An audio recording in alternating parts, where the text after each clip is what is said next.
করেছেন যে উনি পর্যালোচনা করে আদেশটা দেবেন। বর্তমানে আদেশটা পেন্ডিং। অভিযোগটা বলেন। অভিযোগটা 4টি মামলা কেন করলেন?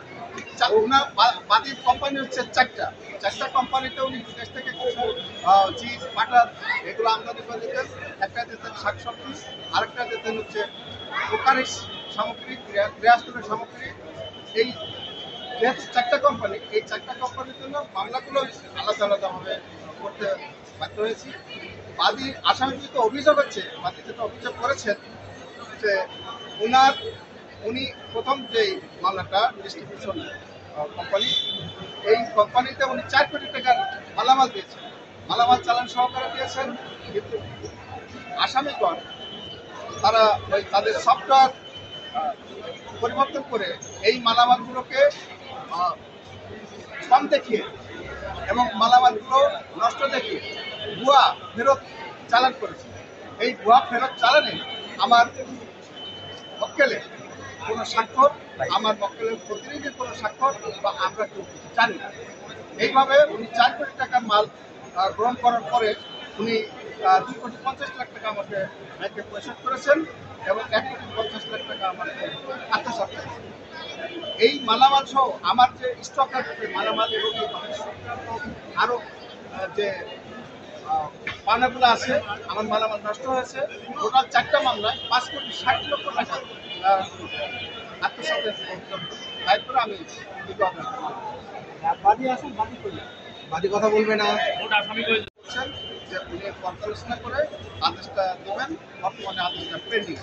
অভিযোগটা বলেন। অভিযোগটা 4টি মামলা কেন করলেন?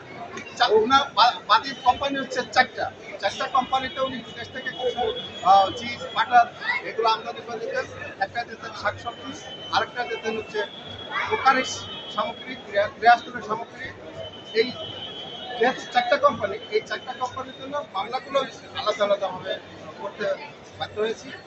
বাদী আসামির যেটা অভিযোগ হচ্ছে, বাদী যেটা অভিযোগ করেছেন যে উনি প্রথম যে মামলাটা ডিস্ট্রিবিউশন কোম্পানি, এই কোম্পানিতে উনি 4 কোটি টাকার মালামাল দিয়েছেন, মালামাল চালান সহকারে দিয়েছেন। কিন্তু আসামিগণ তারা তাদের সফটওয়্যার পরিবর্তন করে এই মালামালগুলোকে কম দেখিয়ে এবং মালামালগুলো নষ্ট দেখিয়ে ভুয়া ফেরত চালান করেছে। এই ভুয়া ফেরত চালানে আমার মক্কেলে কোনো স্বাক্ষর, আমার মক্কেলের প্রতিনিধির কোনো স্বাক্ষর বা আমরা কেউ জানি না।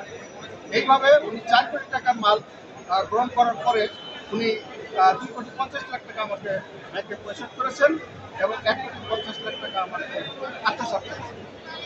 এই মালামাল সহ আমার যে স্টক আছে মালামাল এবং আরও যে পাওনাগুলো আছে, আমার মালামাল নষ্ট হয়েছে। টোটাল 4টা মামলায় 5,60,00,000 টাকা আত্মসাতের তারপরে আমি বাদী আসুন, বাদী করলেন। বাদী কথা বলবে না। আমাদের সঙ্গে আপনি তো ব্যবসায়িক পার্টনার, হঠাৎ করে কি হলো যে আপনাকে মামলা করলেন? তারা আমাকে আমার পেমেন্ট সামনের দিকে লাগাই আমার থেকে কোটি টাকা আমার থেকে কেটে নিয়েছে, যা স্পষ্ট প্রতীয়মান।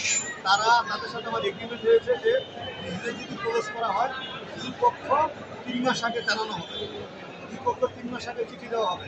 তো তারা আমাদের কোনো চিঠি না দিয়ে তাদের জন্য যে আমার স্টক করা পণ্য, বিদেশ থেকে আমদানি করা পণ্য, সবগুলো পণ্য যেহেতু তাদের সাথে আমি ফৌজের আইটেম নিয়ে বিজনেস করি, তাদের সাথে আমার বিভিন্ন ক্যাটাগরি নিয়ে বিজনেস আছে। তারা আমাকে কোনো কিছু এগ্রিমেন্ট চুক্তি বাইরে না করে তাদের জন্য স্টক পণ্য এনে আমার গোডাউনের 3 টাকা পণ্য ইচ্ছা নষ্ট হয়ে গেছে। তারা ইচ্ছা মতো জোরজবস্তি করে দেখুন একই ব্যক্তিকে এক জায়গায় দেখিয়ে সাইন নকল করে কোটি টাকা আমার কেটে দিয়েছে। আপনি কি একটা জিনিস দিতে পারবেন? মামলা করেছেন না পান্ডামার কনসার্ন পান্ডামার তাদের বিরুদ্ধে মামলা করেছে এবং এখানে একজন ইন্ডিয়ান নাগরিক আছেন, যিনি হচ্ছেন এইগুলো সব মেকানিজম করেছেন। মোহাম্মদ তাবরেজ তার ডকুমেন্ট, সে এই দেশের কর্মচারী। আমরা এটা নিয়ে আপনাদের সাথে আমরা একটা প্রেস কনফারেন্স করবো, সেখানে আমরা